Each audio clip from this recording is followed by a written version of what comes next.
Remember, CQM is an extremely difficult skill that has to be practiced. Always remember, there is no saying where that threat is going to pop up from. In close quarter situations, that threat could come left, right, potentially from our rear.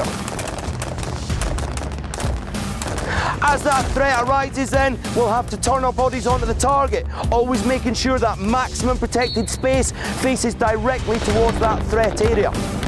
Once the weapon system comes up, the enemy will be under pressure exactly as you will be to end that engagement as quickly as possible.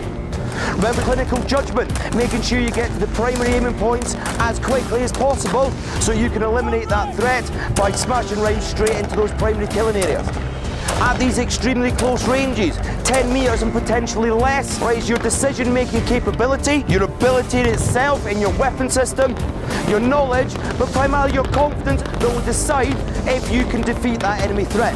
As we're advancing towards that target, they're becoming slightly nervous. They don't expect us to do that. As you advance towards the target, the slightly faster you will advance, the slightly faster you will fire. When you run out of ammunition, you will have to transit to that secondary weapon system. Again, always moving forward. Finally, when you need to conduct that second pistol magazine change, drop to that knee as swift as you can and finish off the engagement. Does anybody have any questions before we start? Right then, troops.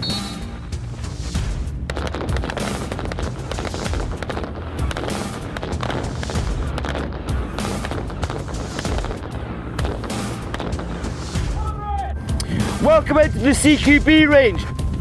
As we go through this slightly more complex terrain, always remember, communication is one of the key aspects to this kind of work. As you work into more complex terrain, you'll be presented with a number of different threats. Right clear! Right left! Right left! There may be no threats at all. The body is at an amber level, focusing on a threat, but nothing specific. Body is starting to think. You're getting channeled, there is a threat, but you're not focused specifically on one thing. As you work your way through into the first engagement, the adrenaline will spike, and only through realistic training will you be able to control how your body reacts. As you move from one threat to the next, your training has stopped you from taking that shot. Your sound judgment, your shot accountability, but the contact is still moving. You may encounter more threats. If one of the weapon systems goes down, it is then the coverman's duty to cover his battle partner. Only that sound teamwork will make sure that you will win that situation. Moving through as the situation gets tighter, the threat gets closer, controlled speed, aggression, all the things that we train hard to ensure that we can do. Enemy down! Enemy down! After you've finished any engagement, always be aware that threat may still be live. How did you find that then, troops?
Actually been a real joy working with the UK forces here. Balaclava Squadron adds a real capability to our formation that we wouldn't otherwise have in as much depth as we have now.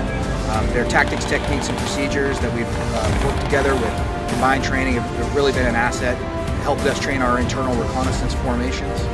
And in general, it's just been a good partnership. We've learned from each other, and it's just been fun to be out here together.